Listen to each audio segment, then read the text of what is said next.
शांति। बहुत लोग अज्ञानवश एक प्रश्न करते हैं कि हमने तो भगवान को कभी नहीं देखा है, फिर उन पर विश्वास कैसे करें और हमारे विश्वास उन पर दृढ़ कैसे होगी।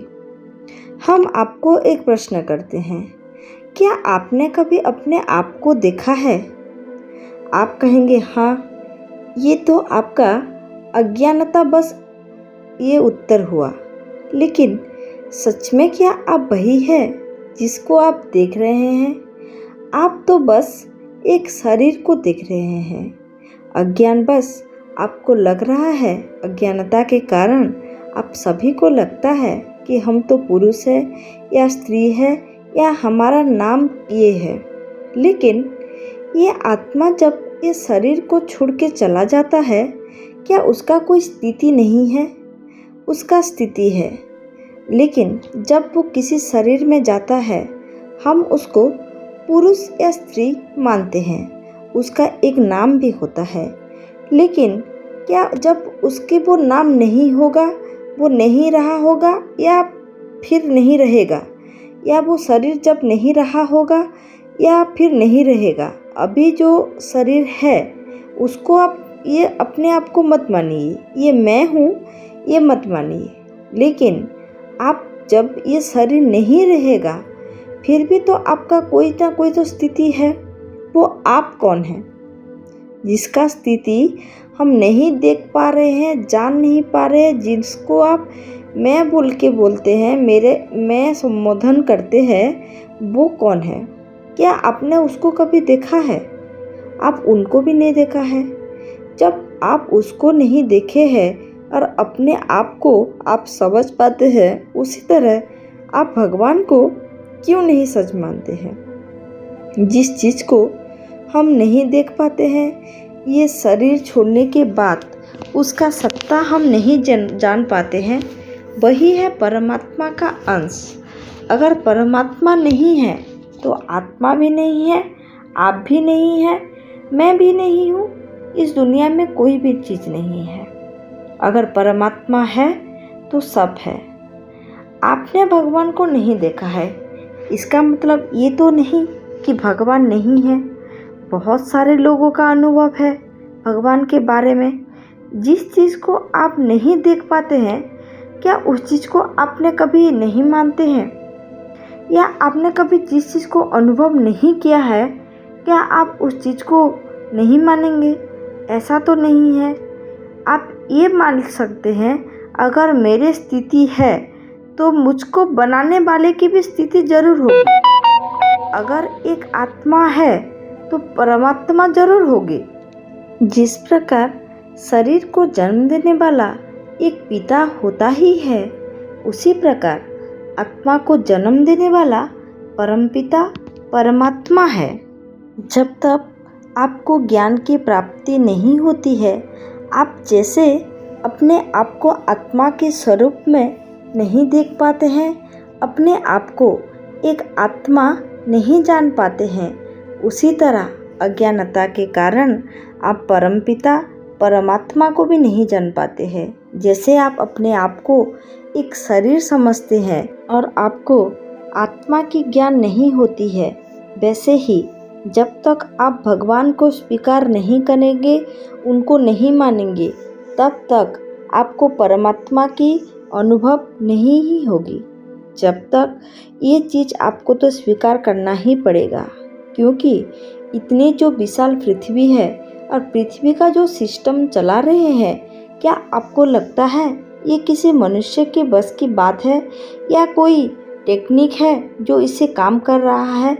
नहीं, जो भी सिस्टम बनाए हुए हैं सब परमात्मा के द्वारा ही बनाए हुए हैं और इतने अच्छी तरह से पता नहीं कितने सालों से, कितने जन्मों से सब चल ही रहा है। तो ये कभी किसी मनुष्य के द्वारा कराया गया है या संभव है? तो आपको परमात्मा को तो स्वीकार करना ही पड़ेगा।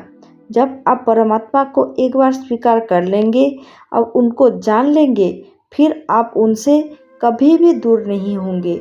और जब आप उनसे जुड़ेंगे, समय के चलते आपको उनकी होने का ज़्यादा अनुभव होगी। कोई कोई विशेष घटनाओं से हो या हर वक्त भी हो, आपको उनका पास होने का अनुभव होगी। लेकिन जब तक आप उनका अस्वीकार करेंगे तो आपको उनकी अनुभव हो ही नहीं सकती है। उनकी अनुभव पाने के लिए पहले आपको उनको स्वीकार करना पड़ेगा। आप एक बार ये सोच के देखिए, आपको कितने समय हो गया है पृथ्वी में आते हुए। इसका 20 साल, 30 साल, 50 साल भी हो गया होगा। लेकिन अज्ञानता के कारण, ज्ञान के अभाव के कारण और परमात्मा से ना जुड़ने के कारण आप अभी तक अपने आप को ही नहीं जान पाए हैं, अपने आप को नहीं देख पाए हैं। ये तो आप जानते हैं कि ये जो शरीर है पंच तत्वों से बना हुआ है।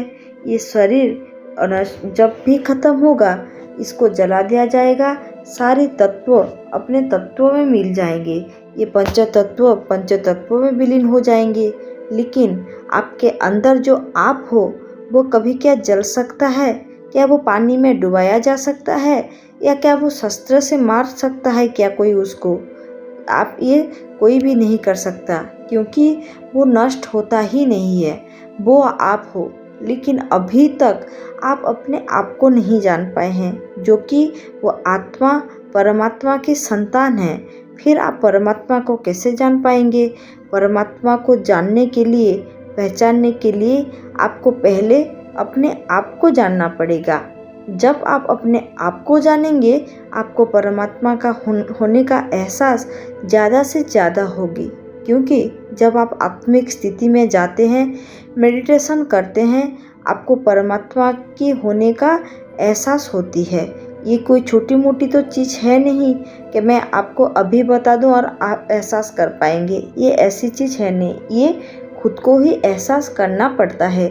जिसके साथ ये चीज़ होता है, जो लोग भगवान को प्राप्त करते हैं, जिनके साथ परमात्मा का संयोग है, ये सिर्फ एक अनुभव है। ऐसे तो हम आपको चाहेंगे भी तो दिखा नहीं पाएंगे। ये सिर्फ आप अनुभव कर सकते हैं। लेकिन इसके लिए भी आप पहले अपने आप को जानिए कि मैं एक आत्मा हूँ।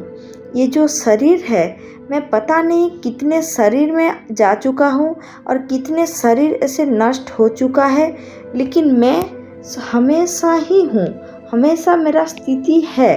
पता नहीं ऐसे कितने शरीर और मुझे चेंज करने पड़ेंगे, लेकिन मेरा स्थिति कभी भी चेंज नहीं होगा। वैसे ही मेरा जो बाप है, मेरे जो पिता है, वो परम पिता है, वो परम धाम में रहते हैं, वो परमात्मा है। ये चीज़ को पहले आपको जानना पड़ेगा। लोग तो कहते भी हैं और बहुत लोग जानते भी हैं, पत्ता पत्ता सींचने से फूल कभी खिलता नहीं, बिना आत्मज्ञान के परमात्मा कभी मिलते नहीं। अगर परमात्मा को सच में आप जानना चाहते हैं, उनका अनुभव करना चाहते हैं, तो पहले आपको अपने आप को जानना पड़ेगा। भगवान को जानना या उनको अनुभव करना ये कोई तर्क की बात नहीं है। तर्क और आस्था में बहुत छोटी सी रेखा, बहुत पतली सी रेखा होती है। इन दोनों के संतुलन लोग कर ही नहीं पाते हैं। इसीलिए उनको भगवान की होने की अनुभव नहीं होती है। आस्था होती है, हृदय से होती है, और तर्क हमेशा बुद्धि से होती है। ये अच्छी बात है। अगर आप अपनी बुद्धि के लगाए, अगर किसी बात को तर्क करते हैं और उसको आप हमेशा जानना चाहते हैं, उनके बारे में जानना चाहते हैं, तब तो तर्क ठीक है। लेकिन अगर आप अपमानित करना चाहते हैं और ये प्रमाण करना चाहते ही हैं कि भगवान है ही नहीं, परमात्मा है ही नहीं, तब तो फिर वो वितर्क बन जाती है। और आपको ये अनुभव, ये जो सबसे परम सुख वाला अनुभव, संतोष परम सुखम, जो संतोष मिलती है भगवान को जानने से, जो आत्मिक संतोष मिलती है, जो परम सुख मिलती है, वो अनुभव आपको कभी हो ही नहीं पाएगी। तो वितर्क छोड़िए और अपने आस्था से ही, अपने मन की दृष्टि से एक बार आप खोज के देखिए, आपको ज़रूर उनकी दर्शन हो ही जाएगी। दुनिया में जो सबसे बड़ी चीज़ है वो है विश्वास।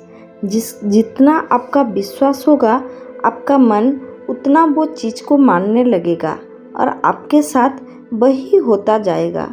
जिनके ऊपर अगर विश्वास है उनको पत्थर में भी भगवान दिख जाते हैं, और विश्वास ना हो तो भगवान स्वयं भी अगर आपके सामने आ जाएंगे तब भी आप कहेंगे ये कैसे हो सकता है, भगवान तो किसी के सामने आते नहीं है, तो फिर ये कैसे मेरे सामने आ गए। तो आपको कोई भी भगवान होने का प्रमाण नहीं दे सकता है। भगवान होने या ना होने का प्रमाण ये सिर्फ आस्था की विषय है। अगर तर्क आप श्रीमत पे रहकर अगर तर्क करें तब तो वो अच्छी बात है, तब तो आप भगवान को और जल्दी जान सकेंगे। लेकिन अगर आप उनको प्रमाण करना ही चाहते हैं, अपमानित करना चाहते हैं, अगर लोगों की आस्था को ठेस पहुंचाना चाहते हैं, तब तो फिर भी वितर्क हो जाता है। और वितर्क से आज तक कभी भी भगवान कभी किसी को ना मिले हैं, ना ही मिलेंगे। आप पहले उन पर विश्वास रखिए। अगर आपके आस्था के ऊपर अगर दृढ़ विश्वास के अगर कोई भी ठेस पहुँचे, भगवान के होने का अनुभव ना हो, अगर आपकी विपत्ति के समय में उनका साथ ना मिले, फिर आप उनकी ही श्रीमत पर चलकर उनके साथ तर्क कीजिए कि आप मुझे प्रमाण करके दीजिए कि आप हैं। यही हो सकता है। जब भक्त भगवान को ऐसे प्रमाण मांगता है तो भगवान स्वयं ही आके उसको प्रमाण दे जाते हैं। ये बहुत लोगों की अनुभव है। अगर आप ये अनुभव करना चाहते हैं तो पहले एक बार उनको विश्वास करके देखिए। मेरे परमपिता परमात्मा शिव बाबा के ऊपर आपका हमेशा दृढ़ विश्वास रहे और जल्द से जल्द आप उनके होने का अनुभव कर पाए, इसी शुभकामना के साथ मैं आज का वीडियो समाप्त करती हूँ। अगर आपको वीडियो पसंद आए तो लाइक कीजिए, अपने फैमिली और दोस्तों के साथ शेयर कीजिए। जो लोग चैनल में नए हैं चैनल को सब्सक्राइब करिए और मेरे कमेंट बॉक्स में सुंदर सुंदर कमेंट दीजिए और शिव बाबा को ज़रूर याद करिए। ओम शांति।